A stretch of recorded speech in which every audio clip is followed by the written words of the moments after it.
This opus of Triloquy is brought to you by Roundtable, your hub for live and on demand digital courses in music, literature, the arts, and more. Triloquy listeners are invited to a world class music education, including diving deeper into music theory, celebrating Nina Simone, and studying Schumann and Chopin with renowned expert Louis Rosen. Go to roundtable.org/music and use the code Loki20 for 20% off on any course, especially for Triloquy listeners.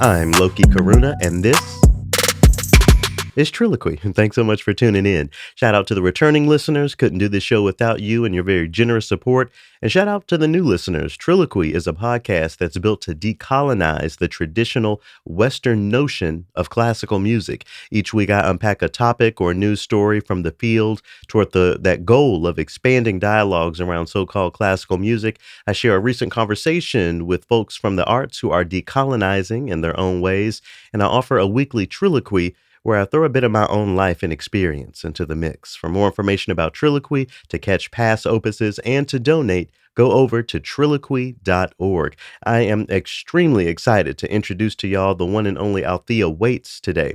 You know, I was talking to Dell and our friend Pete last night. Shout out to Pete. And we got into some Star Wars. So when you think about the Star Wars universe and all of the movies and stories that make up that canon, you have to think about people who are extremely important in their specific contexts, but still have a huge impact on the larger goal of things like overturning the empire. People and experiences that never directly connect, but in the same way do connect, even if generations, or in this case, movies, separated, movies apart. I'm bringing that up because I think about people like Ms. Waits in that same way. I'm sure many of y'all have never heard of her, but without her work, composers like Florence Price may still be relatively obscure in, this so-called classical music field. So looking forward to sharing that with y'all, more on her and her latest album here shortly. And then in the Triloquy later on, I'm going to speak to some feelings I had about an orchestral convening that I attended earlier this week. But for right now, I want to quickly shout out something that the Metropolitan Opera is doing that, quite frankly, I never thought would be a thing. I'm reading here from metopera.org. It says on Sunday, October 29th, from 6 a.m. to midnight, the Met will embark on a marathon reading of the entire Autobiography of Malcolm X as told to Alex Haley, presented on the grand tier of the Metropolitan Opera House in connection with the company premiere of Anthony Davis's opera X, The Life and Times of Malcolm X. The reading is free and open to the public, and all members of the community are invited to hear the words of the iconic civil rights leader delivered live by an array of performers, writers, artists, scholars, students, and others. I want to shout out Anthony Davis, who's the composer of this opera and a member of the Triloquy family. And look, shout out to the Met as well. I've already seen a fair bit of hate thrown at the Met for doing this because people don't understand the story arc of Malcolm X's life. They see him as a vehement anti-Semite and so-called racist, but don't understand that his life is an example over and over again of gaining experience and seeing a broader picture of society and moving forward with that updated information. As many already know, but as many do not know, Malcolm's pilgrimage to Mecca opened his eyes to the oppression of people of all types. He realized that the Islam that he'd been taught was incorrect and didn't affirm all people, and he changed much of his ideas around progress accordingly. Of course, this got him killed and killed by his own people, but the point is that Malcolm X was a very dynamic figure and a figure that deserves this platform, even in death. I also want to acknowledge some of the blacklash from Black folks here in New York, especially up here in Harlem. There's this idea that, Malcolm will be rolling over in his grave if he knew that his life story was being used as a marketing tool for an opera that only people with hundreds or thousands of expendable dollars can afford to engage. And I hear that. I get it. But with that being said, our community, and I'm talking about black folk, our community, we've been exposed to the story of this man and idolize him for it. It's the folks down there at Lincoln Center that need to hear what he had to say about them and also what he had to say about society. I often say that anti racism and so called DEI is always thrown onto the shoulders of the historically marginalized, but fixing racism is not just black folks' work. That's like saying engaging and dealing with misogyny is women's work. That's absolutely ridiculous, right? I understand and hear the critique that's being put forward because I'm still trying to scrape together my little pennies to get a ticket to this opera. And longtime listeners have heard me shit on them at plenty, especially in my pre-Buddhism days. But in this moment, I think we have the opportunity to recognize that one of the nation's most exclusive institutions is doing something to rectify past wrongs. I have a very busy Sunday coming up, so I don't know if I'll be able to attend most of that reading, but I'm certainly going to pop in and catch what I can. And if you're in the New York area, I hope that you will do the same. Now, when I first heard about this event about a week ago, I realized that I had never actually read the autobiography of Malcolm X. So I've been speed reading through it as best I can, and I wanted to point out an excerpt from it before we got into my dialogue with Althea Waites. I'm about 100 or so pages into the book at this point, but in the book's introduction, there's something so incredible and relevant to today that I had to share. So in the opening here, in the just introduction section of the autobiography of Malcolm X, you get the perspective of an interviewer, someone who just had dialogue with Malcolm X. And it says here, during this first encounter, Malcolm sought to enlighten me about the Negro mentality. He repeatedly cautioned me to beware of Negro affirmations of goodwill toward the white man. He said that the Negro had been trained to dissemble and conceal his real thoughts as a matter of survival. He argued that the Negro only tells the white man what he believes the white man wishes to hear, and that the art of dissembling reached a point where even Negroes cannot truthfully say they understand what their fellow Negroes believe. The art of deception practiced by the Negro was based on a thorough understanding of the white man's mores, he said. At the same time, the Negro has remained a closed book to the white man, who has never displayed any interest in understanding the Negro. See, that hits home for me as flagrant as I can be on this microphone. I do live in the real world as well, and I have to consider what it looks like for me to bring my entire self to all of the dialogues and spaces that I feel. Last night was my organization's gala, the American Composers Orchestra, lots of important stakeholders there. I couldn't say to all those people what I really wanted to say, because there's a time and place for everything, and sometimes things shouldn't be brought up when there's alcohol and people are trying to have a good time. I get it. I had a good time as well, so I will acknowledge that. But B, I have to consider how my organization CEO is going to react to someone whispering in her ear that Loki Karuna said X, Y, and Z, which made me feel uncomfortable or made me feel guilty or whatever would be said. It's a really real thing that black folks, especially black folks in classical music, think of every day. If you're not black, and please understand the specificity of my wording here, if you aren't BLACK, the many black folks that you've come in contact with are sending their representatives to dialogue with you, depending on where you stand in the field or what power dynamic you're a part of, whether it's that of an employer or any sort of thing. Our lived experiences and I'm not going to make a blanket statement and say that that's the case across the board, but that is very much a thing. I affirm what Malcolm was writing there. Our lived experiences and reactions are quite often weaponized against us. Our experiences in racism, or if we say someone made us feel uncomfortable or X, Y, and Z, that's often weaponized against us. So we simply do and say what we have to live another day in this capitalist society. It's been said by many people, and I'll say it here. If you have black friends who haven't talked to you about the ways in which you or people close to you have put forward microaggressions and perpetuated anti-black racism in some way, you don't have black friends. You just know black people. There's a big difference. And I challenge you to think about what that means for you and how you can make room for real dialogue about understanding how racism actually exists in our society and in our field, and how that understanding can lead us toward the peace and unity that Malcolm X ultimately wanted to experience. I'm going to bring in another quote from Malcolm X. in the Triloquy. But for now, let's transition into my dialogue with Althea Waites, who was actually the first person to record a piece of music by Florence Price. She's from New Orleans. We talk a bit about that. And we talk about her recording projects, one of which is pretty new. Her first album was called Black Diamonds, and it featured music by Florence Price, Margaret Bonds, William Grant Still, and Ed Bland. This came out a couple of decades ago. It's a really historic album that you have to check out. Well, this past September, Althea Waites released Reflections in Time, which features even more music by Black composers and a little music by non-Black composers that she felt needed to be included as well. It's a really great album. I so appreciated this dialogue, and I think you will as well. To get us there, here's a sample from Reflections in Time, her latest album. Althea Waites here in a performance of a flamenco by the late, great Margaret Bonds. Hope y'all enjoy.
I was thinking back to, I suspect when I was in my 20s and 30s, Natalie Hinderas was one of the Black classical pianists performing. She passed away many years ago, but I remember hearing her and was really inspired. But now, prior to Hinderas, I think Andre Watts, of course, was also one of the premier artists of my generation. He passed away recently. I don't recall any others when I was 11. I mean, there were many pianists like Hazel Scott, for example, who was playing both jazz and classical music. I heard some of her recordings. And then there were other people that I guess just that don't come to my mind right off the bat, but those were the only pianists, Black pianists. Now there were far more Black singers. Both classical, jazz, opera singers like Leontine Price, Marian Anderson. I mean, we all know about them, but I can't say the same for Black pianists other than the ones that I just named. You know? I remember watching a Nina Simone documentary, and she was talking about when she was up and coming. Andre Watts was the person that she looked to and saw as that a premier person out there. Just because Black people, when it comes to being concert pianists, just because Black people didn't have a lot of shine back in those days doesn't mean that they didn't exist. I mean, I remember, as a kid, it seems like every other place I went with my mom, one of the older women just had a piano in the house and could, play a little something. So it doesn't sound like access to the piano was an issue, but something else. Do you have ideas on that?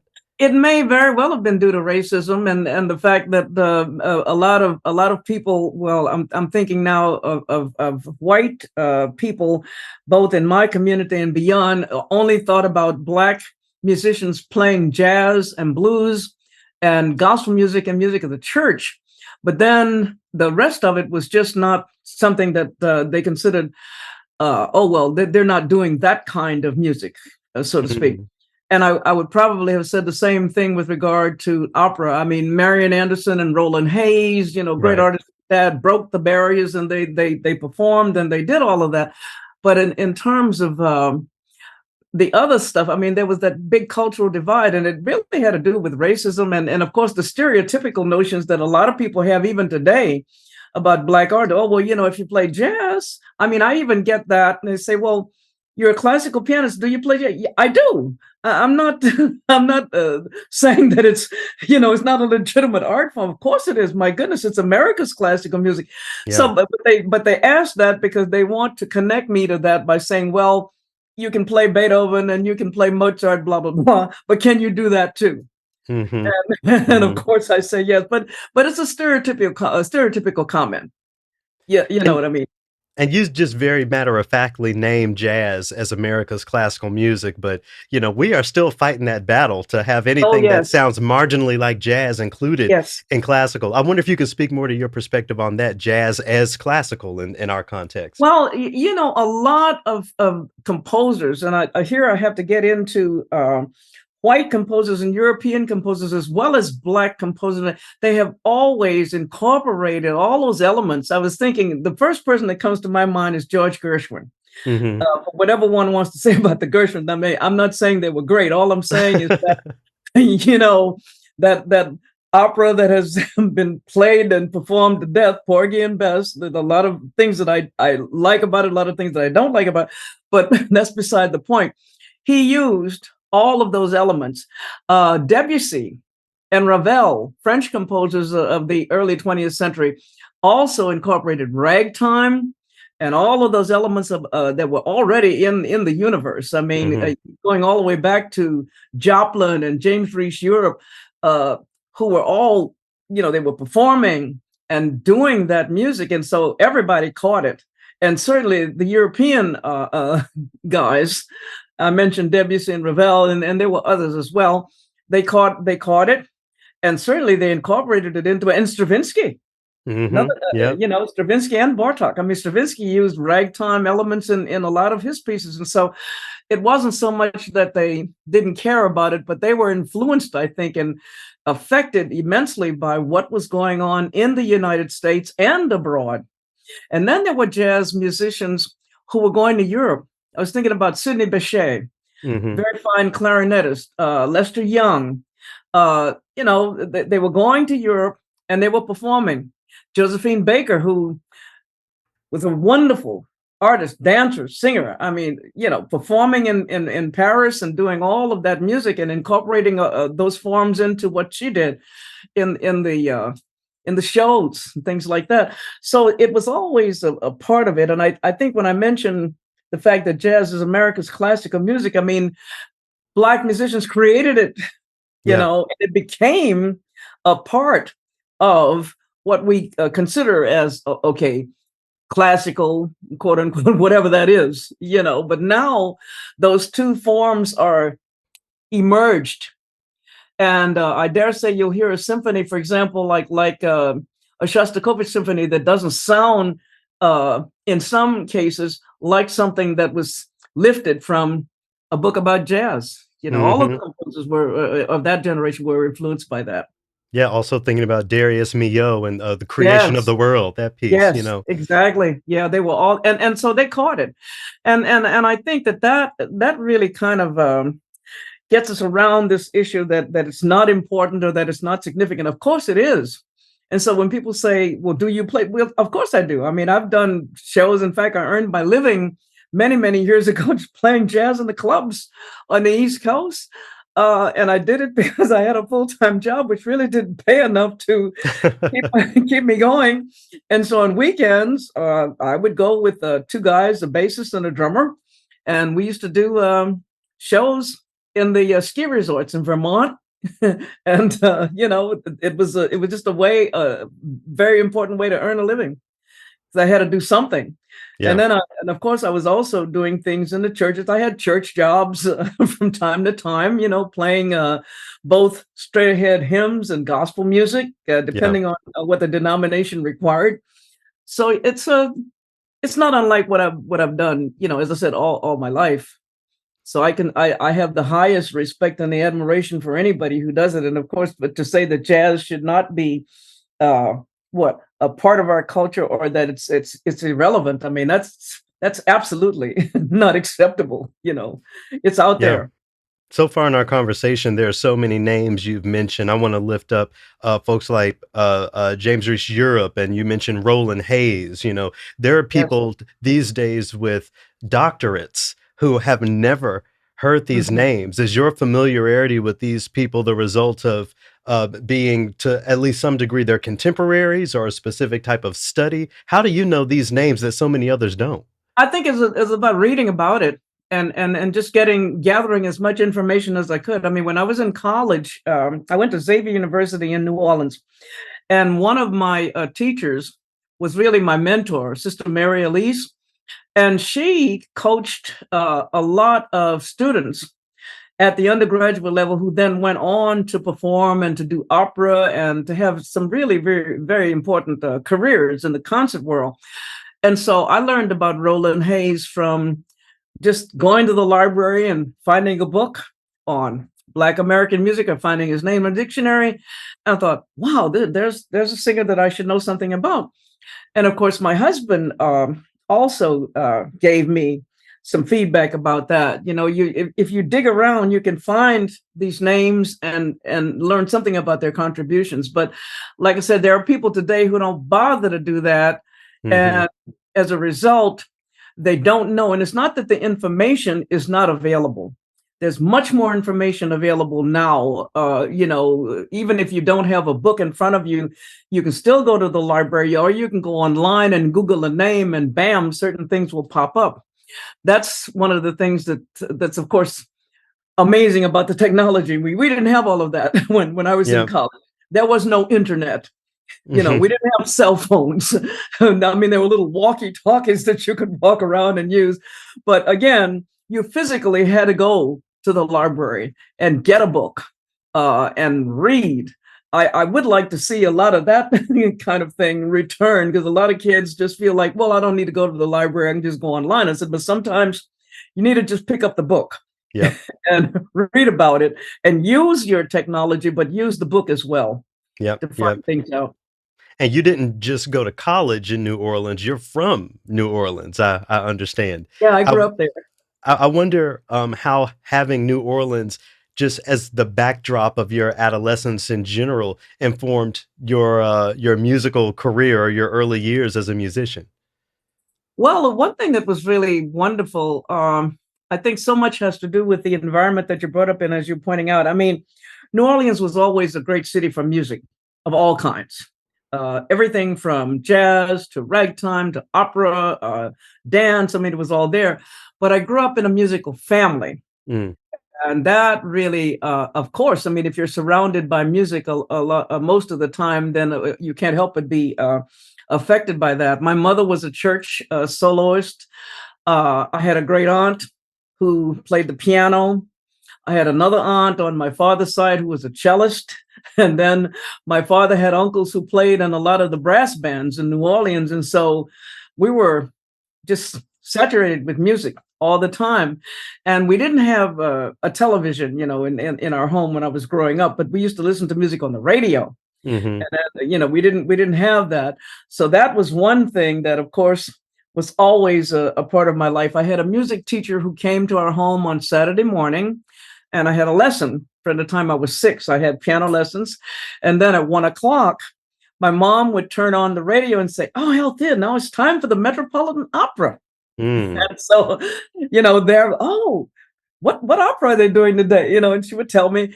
And of course, you couldn't see the production, obviously, but you could listen to the music. And of course, what my mom would do, we'd go to the library, the public library, and get the scores. And Oh, okay, wow. when I was old enough to actually read what was being sung, you know, I could follow along. You know, that took a while, but in the early years, I could listen to the music, and my mother would explain and then of course you know that when you listen to it, there's a narrator there who's describing the action, what's going on in the opera, who the singers are, what they're doing. I mean, yeah, and we still have that. So that's how I grew up, and I had that's experience with listening to the Met right up until the time I was in college. It was just a part of my daily life, and then my mom would take me two operas at Xavier. One of the things that made Xavier University unique, it's not done right now. We had an opera department Mm. inside the Department of Music. And Sister Elise was kind of like the grand lady of that. I mean, she really took charge of bringing that kind of art form to the students and to the community. And so we used to do opera in the gymnasium at the school, and the gym was converted into a place where we had seats, and the front part, they built a stage with curtains for a dressing room on either side. And the scenery was designed by some of our students, whatever the production was. And I was the rehearsal pianist Oh, for a wow. lot of the productions. And so again, I I had the privilege of learning all of that. And Sister Elise was kind of, preparing me for a career. And she said, here's some things that you need to know, blah, blah, blah. And so I'd sit down, go through all of this music. I worked with the singers and became a rehearsal pianist and a kind of a mini vocal coach. Okay. And it was amazing. I mean, the experience that I had there was invaluable. Now what is happening, when Sister Elise died in 1967, all of that activity kind of, I just have to sadly say, died with her. Mm. There was opera going on in New Orleans, but nothing like that is happening now at Xavier. They do have a music department, but I would say anyone who wants to focus on a career or a degree in music, you would have to go to another university. They are strong now in pre-med. They have a wonderful pre-med program. There's a pharmacy program. There's telecommunications, so the whole focus of the university has changed, and it's fine. I mean, I'm not in disagreement with that, but I'm just saying that all of that other stuff, all those other things that happened when I was there kind of went when she passed on. And I'm just glad that I was able to participate and to be there when it was happening, because I learned a great deal about opera, and of course how to prepare opera scores, even music that I was totally unfamiliar with. But as far as the standard opera repertoire, I know it, and it's become a part of my heritage. I mean, you have all of those experiences. You had music lessons in your home from an early age with that strong foundation. It seems like the trajectory of your career makes perfect sense. Like everything was completely smooth and streamlined. Were there any big challenges along the way for you? Oh yeah, it wasn't always streamlined. I mean, when you read about it, you think, oh yeah, one thing led to another, and now here we are. But you have to remember, I think you probably know, New Orleans was rigidly segregated by law Mm, when I was growing up. I mean, if you're going to talk about separation and how things were done, I mean, that did not change even after Brown versus Board of Education, the big decision about integrating the mhm. schools in the United States. It wasn't really until, I would dare say, the late 70s, because there were parents and, of course, right-wing extremist groups in the city who fought that decision tooth and nail. They many people say, "Oh, I'd rather die than have my child sit next to a Black child in a public school." And so the department stores on Canal Street, which was one of the main streets in downtown New Orleans, you could not go into a store and try on clothes or hats or whatever. You could buy something, but you were not allowed to try it on. The movie theaters were segregated. Uh, the churches, there were Black churches, and then, of course, there were quote unquote white churches. And if you went to a so-called white church, you had to sit in the back or in seats that, I mean, can you imagine worshiping and having to deal with something like that? So of course, Mhm. we never, went to those churches, but I'm just saying all of that to tell you that there was a Black community thriving in New Orleans. There were Black-owned businesses, restaurants, uh, separate from the prevailing white community. And public transportation was also segregated. There were screens on the buses and streetcars so that Wow. when you stepped onto a bus, you had to sit behind a screen that said for colored patrons only. I mean, can you imagine? And that did not change, like I said, until long after Brown versus Board of Education, because there were groups in the city that wanted to maintain that structure. And it just took a long time to get it. Now, of course, the city is completely, well, free of all of that. But I dare say that it just took a long time for that to happen. And so when I was growing up, that was also a part of my of my environment and what I experienced. And my parents explained it. They said, "Okay, this is not something that we would accept, and we're not going to accept. We will buy from Black-owned businesses."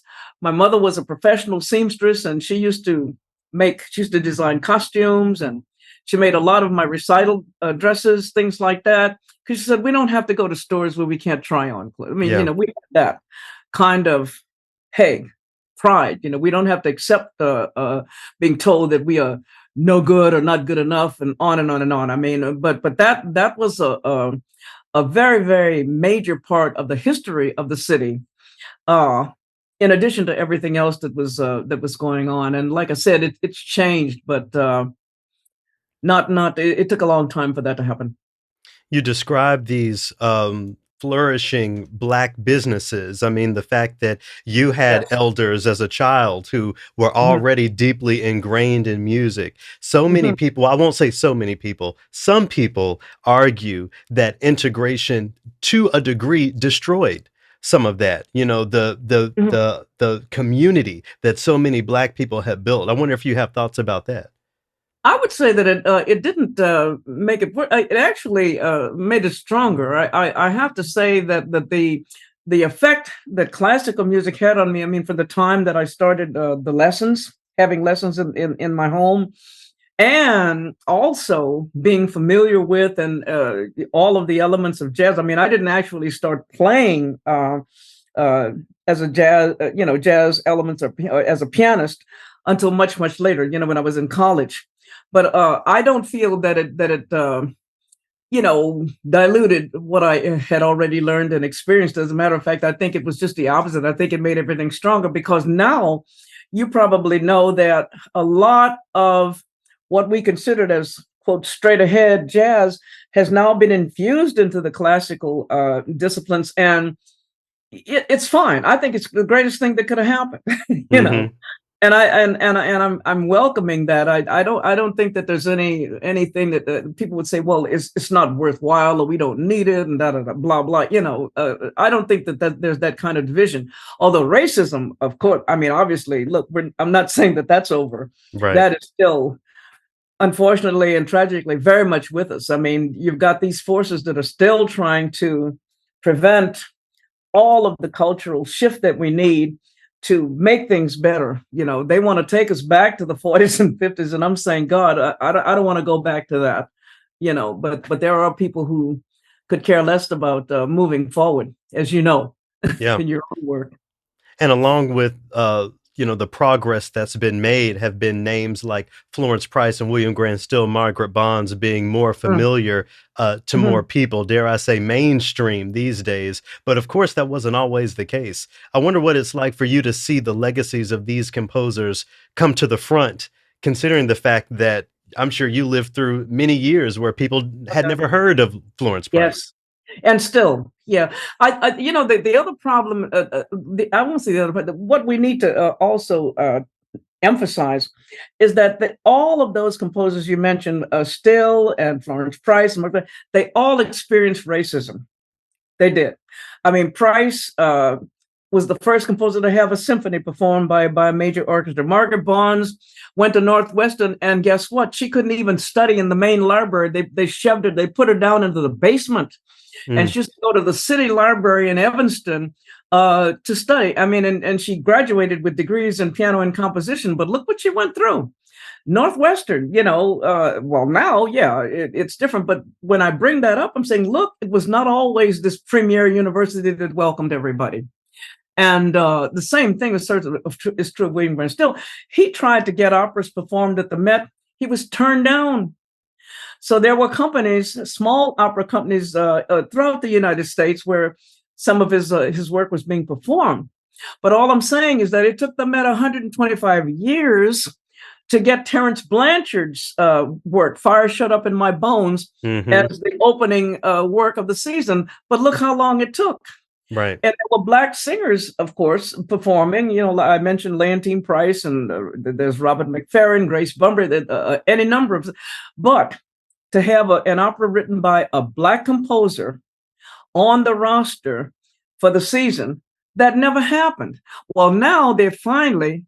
I mean, how long does it take Mm-hmm. to recognize that here's someone who needs to have the work out there? And I think now a lot of people are saying this has just been neglected for too long. So there are other pianists like me. There are people who are writing about it. It's great, but it just took so long to go through that struggle. Margaret Barnes, I should add, lived in Los Angeles during the final years of her life. She was here. She was a fierce advocate for supporting young composers and students. She was a big force in human rights and civil rights. And that was a part of her career as well. I mean, she really believed that this was not only something that she could do with just composing, but she opened a lot of doors for people because she taught at one of the inner city cultural centers. And so that's how a lot of her music has become a part of what we're listening to and what we're dealing with now. There is a friend of mine in Texas who's writing the first ever biography of her life and music, but it just took a long time, like I said. And so now people are hearing it.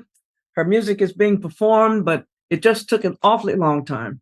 And still, there are some people who, well, who's Margaret Barnes? Mm-hmm. So whenever I do a concert, I give a little, like a brief biographical thing about her, what she did, and recordings. I'm not the only one who's doing recordings by Barnes. I mean, the music is out there, and it's available on all the streaming services now. There are singers and pianists who are doing her music, and I think it's wonderful. But it just took a long time. I thought, my God, you mean to tell me that nobody knows about this? I mean, why should it have taken the Met over 125 years Mm-hmm. to work by Mm-hmm. William Grant Still, for heaven's sake? Or LA Opera, finally. Yeah. Yeah. It just took so long. I mean, I just, and it's nothing but racism and the stereotypes that all of these people have had, and I have to say, and still have about us. I get a little tired, frankly, of having to justify what I do, and I don't do that anymore. I just put out what I have. If you think it's acceptable, fine. If you don't, it's still okay. I move on. I mean, I don't want to have to spend hours and hours saying, but I'm good too. Oh, no. Right. No, my work speaks for itself, and I think that's true of every artist who's out there. You can listen to it, and then you can decide for yourself. But I don't feel like I need to say, oh, put me in there because I'm good too. I mean, that's crazy. And Not what I really celebrate you for the degree to which you focus on making sure that the legacies of these Black composers, make it to the next generation. You remind me of something that I ask a lot of people. There are so many Black composers today, and I won't name any names, but there are many Black composers who don't feel an obligation to the what I would call the activism for Black people and for Black legacies. I mean, Mhm. in your opinion, do you feel like being a Black musician requires at least a bit of that activism, considering where we still are today? I think so. I think even more today because of the political divide that's going on in the country. Not that we haven't had it before. Of course we haven't, but it's much worse now than I have ever known. I mean, in my lifetime, and I've seen enough of it to to recognize that these times are extremely dangerous and challenging. I mean, I will not. I'm not ashamed to admit that, but I think it's really important because of what has happened to us as a nation of people with ancestors who were forced over here against their will. Okay, we have to deal with that, and people like Ron DeSantis say that slavery was beneficial. Oh, come on, you know what I mean. There's all of that. The banning of books. Yep. Uh, the hatred and all of the stuff that's going on with the LGBTQ community. I mean, all you can go on and on. And yes, we have to really keep that message alive. And there is a duty, I think, and an obligation to talk about it and to be sure that people know why it is important, because otherwise a lot of it is just going to go back to the to the dustbin of history. I mean, why is it that Beethoven and Brahms and Bach are still alive? I mean, you can turn on the radio and you can hear a Beethoven symphony. Okay, fine. I do that too. I mean, I'm not opposed. You know what I mean? Sure. To any composer in the Western canon. I mean, it's fine, but we need to hear alongside that uh, other composers who were not white and who were not from Europe, or who were from Europe and just happened to be black. I mean, they're all out there, and their music needs to be put alongside the Beethoven symphonies and the quartets and on and on. And there is an effort to do that now. If you look at programs from the LA Philharmonic and orchestras across the country, they're recognizing that they really have been neglectful in not supporting it. And it's not that the music was never there. It was always there. They just never gave it the kind of recognition and acknowledgement that it rightfully deserved. So how does your latest album, Reflections in Time, fit into, the breadth of your work so far, this duty that you've been speaking to? Well, it's a nice, I feel very happy about this recording because there are two premier works by Margaret Barnes that have never been heard or recorded. And I had to get permission from the heirs, those who are still alive, to record it. My friend who is doing the biography also sent me scores to these pieces. And I'm so grateful to him because, frankly, I did not know that these pieces existed. He found them in an archive at a library at Georgetown University in DC. That's how I got them. And the only other piece that I was playing by Margaret Barnes for years was called Troubled Water, based on the spirit, waiting to water. And that was the only one I knew. And then I did play some of her songs, with different singers, set to the poetry of Langston Hughes, who was a very close friend of hers. But, now that I found that I got these scores, I decided, well, let me work on these and see if there's a possibility for me to record them. And so this album fits in with that because there's music by two white composers that I know, and there's music by Samuel Coleridge Taylor. There's some waltzes. There's that, and I thought, why not combine all of that? To say that they're all doing music that is acceptable, that it's great to hear. And hopefully we're not thinking of it necessarily in terms of, well, this one was written by a Black composer, so it has this, or this one. I just put it all out there and let people decide whether they like it or not, and I think it's really, really important to do that because it's like something that Jesse Jackson said years ago. We all came over here on different ships, but we're in the same boat now. Mm-hmm.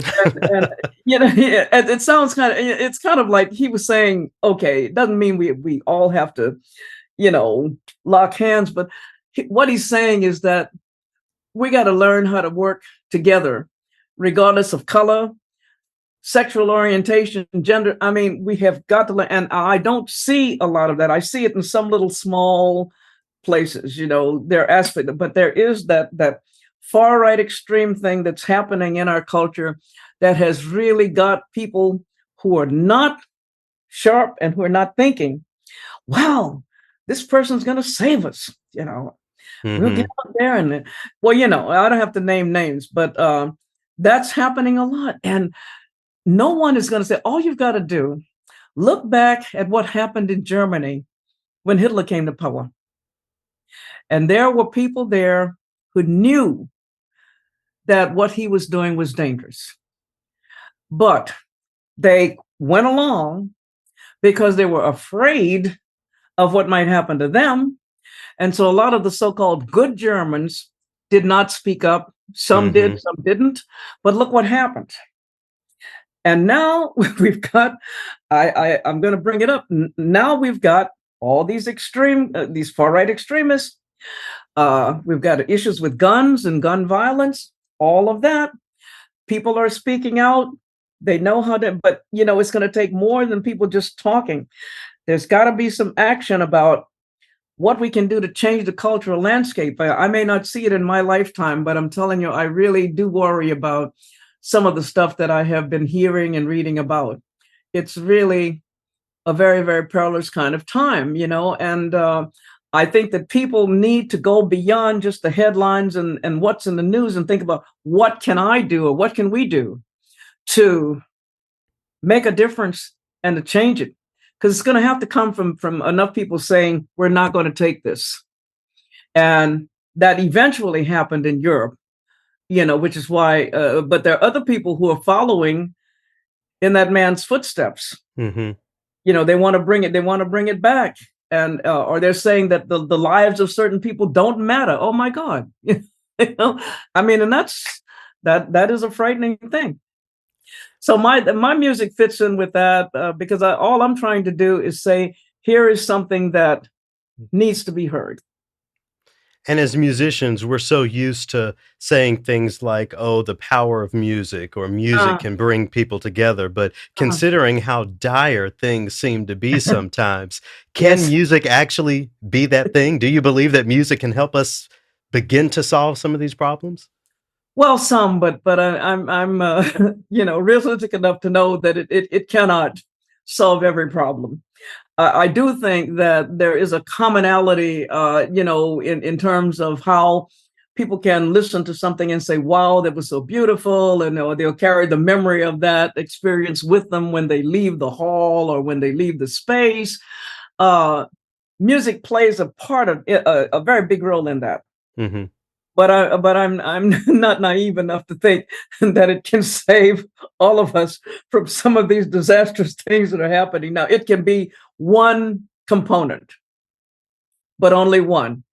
It's going to take much more than that. It's going to take people staying awake and being culturally aware of what is really happening. And there are some people who are doing that, but it's going to take more than just a few people operating behind and in the scenes to say, we have got to change this. This country cannot survive the way it is right now with all of this going on. It's just simply not going to work. We need to do more about taking care of children, child care tax credits, free public education, so that students don't have to pay huge tuition like they do at schools like USC and even the state university system.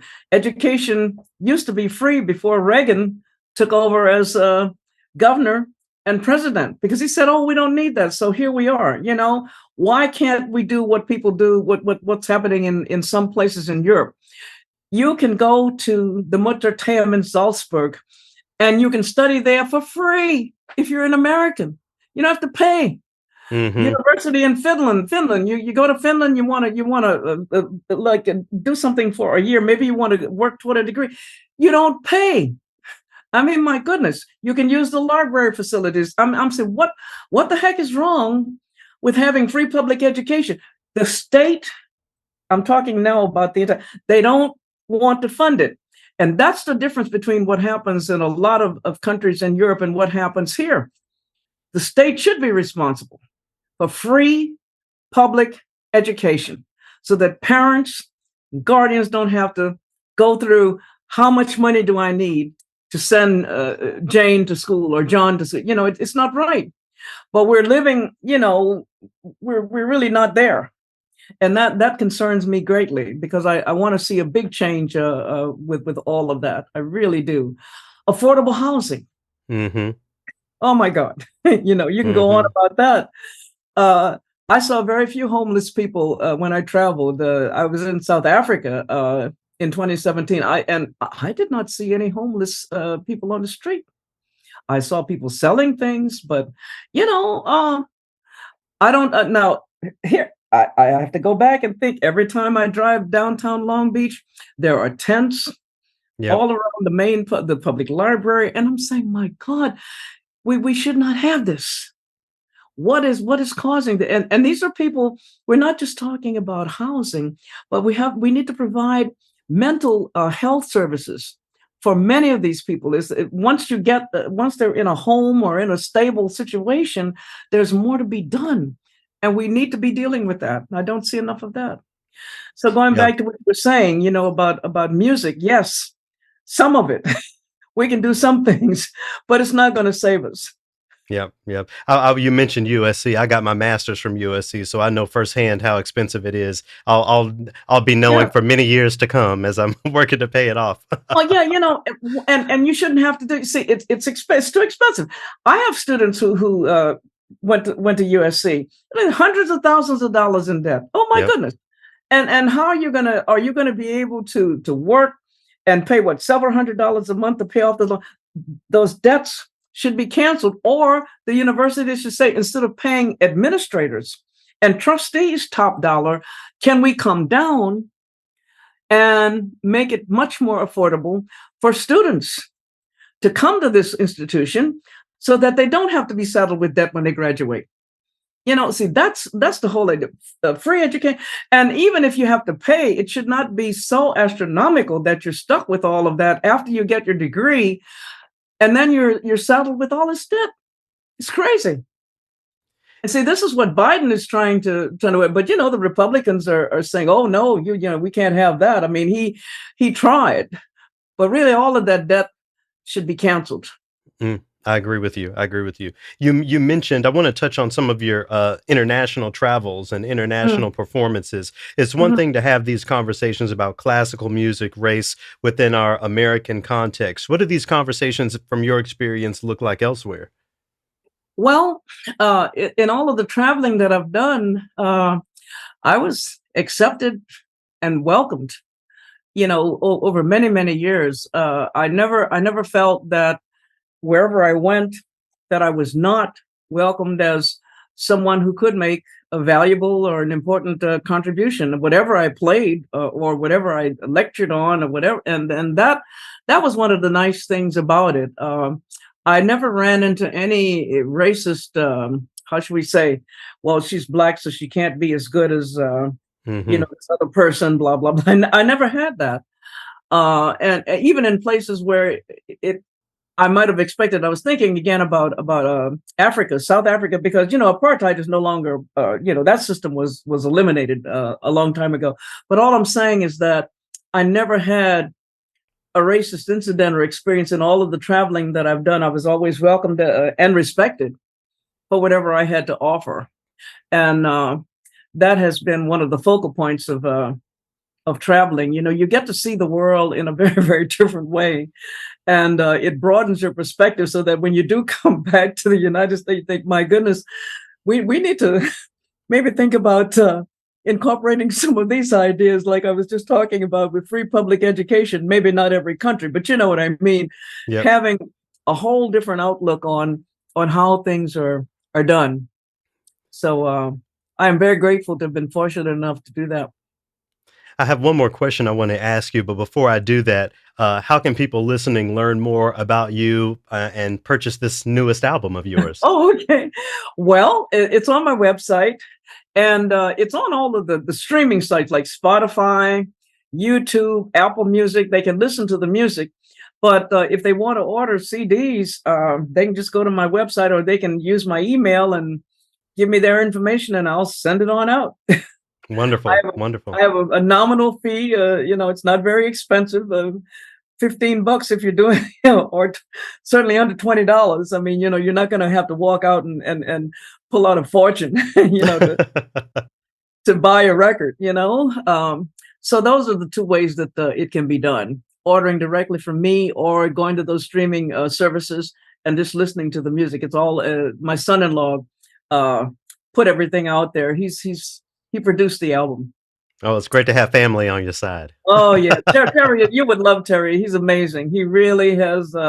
He's been in the industry now for many many years. He has his own. He has a major album that he did called Surface, where he's got Melanie, my daughter, singing, and it was done. Uh, without actually having all of the musicians in the studio, but they were scattered all over the world. And it was amazing the way he did it. And he submitted it for a possible Grammy nomination. So I'm really excited about that. But he's so focused and so organized. I couldn't have done this by myself. No way. Wow, wow. Well, the last thing I wanted to ask you, so we can talk all day about what the classical institutions, the conservatories, opera houses, orchestras, what they're not doing to reach out to broader audiences. But I think the other side of the conversation that I'd like to think about is how we can engage our own people and get them thinking about this music in a different way. I don't come from a family of musicians, but I was, very fortunate to be able to, learn the bassoon and carve out a career for Yeah. myself as an orchestral musician. Even still, there are people in my own family that will consider it white Yeah. music. I wonder Yes. how you engage the conversation of, how Black folks, people of color, can engage our siblings, our family members about this music that is as much ours as it is anyone else's. Yeah. I keep talking. I keep talking to them, and one of the things that I've done, I know I can relate to everything you're saying because I used to work at a community arts center in the West Adams district in Los Angeles, and everybody there was pretty much, well, we're doing our thing, and you can't come in and tell us what to do. I mean, they didn't say it in so many words, but that was the attitude, and so I just kept talking about what was important and here's this music. Come on, it's not so foreign. It's not about whether it was written by a Black composer, white. I kept talking, and I would play things for them and talk about why they needed to accept it or at least listen to it. Maybe they wouldn't accept it right away, but to say there's no such thing as Black and white music, for God's sake. It's only about music. Jazz was written by white composers. The operas are written by Black composers. It's about everybody out there making a contribution. So we got to get away from that aspect of race. We really do. And that's what I've done. And I still do that. I'm working with a group called Pianospheres, which supports new music for the piano. All right. When I go to these community centers and these schools, I start talking. And I keep bringing up this whole thing about why it's important and why we've got to stop using all of these silly little categories, because now jazz is an integral part of art music. It's out there. Whether you want to hear it or experience it, it's a part of dance, it's a part of everything we do. So let's not separate it. So I talk about it like that. And I just keep doing it. And most of the time I do make a dent. I'll give you one example. Omar was an opera that was, but you've heard about that? Oh yeah, Rhiannon Giddens and Michael Yeah, Labels. I went to the production that LA Opera did. It was amazing, but amazing because the hall was packed with so many people of color. I mean, why? Because of the story and what that was about, and they were concerned about, well, we may not have an audience. And I mean, there were people who were waiting outside. It was sold out for I think there must have been about 6 or 7 different performances of the production. And I mean, folks were standing in line trying to get rush tickets and all of that. I will never forget it. It was an amazing production. I'll never forget. It was very powerful. I mean, some people were walking out of there very emotional, and I never knew that this kind of thing happened. And so and they're still talking about it. So that was a very, very important milestone in the history of LA Opera. They had never done Hmm. anything like that. And I thought, it's about time, you know, it's about time. All Black cast, incredible singers. I mean, they were brilliant. So, that's one way to get them out there. Folks who had never been to the music center. Why? Oh, that's for those white folks. No, no, no, no. Hey, everybody can go down. You don't have to pay $300 to sit in Fonda Circle. You go. You can get a cheap ticket. But see, why did they say that? Because that's what they have been told. And that they bought the stereotype that, I can't go down there. That's for white folks. No, it's not. It's for everybody.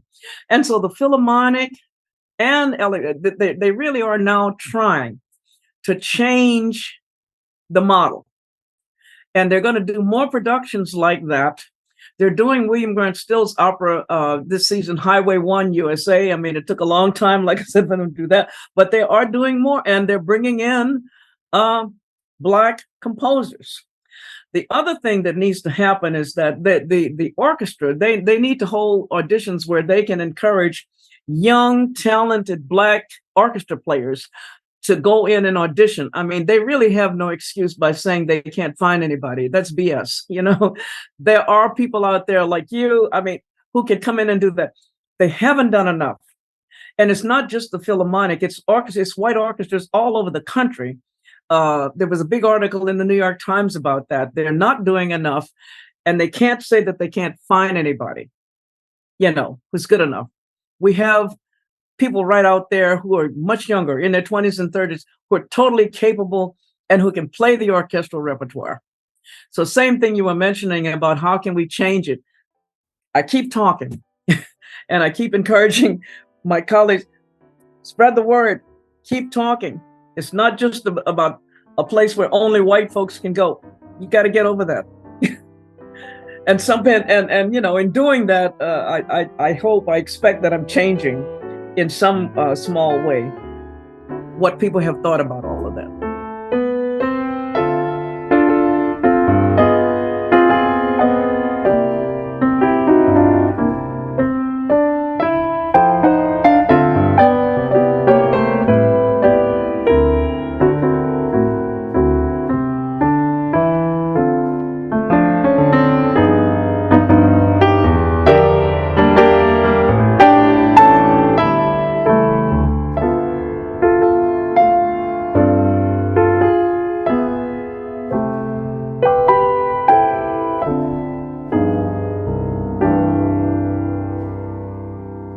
The tail end there of Tongue American by Margaret Bonds. It was such a pleasure to dialogue with Miss Waites and to hear a trill perspective on what we really need to be talking about in this industry.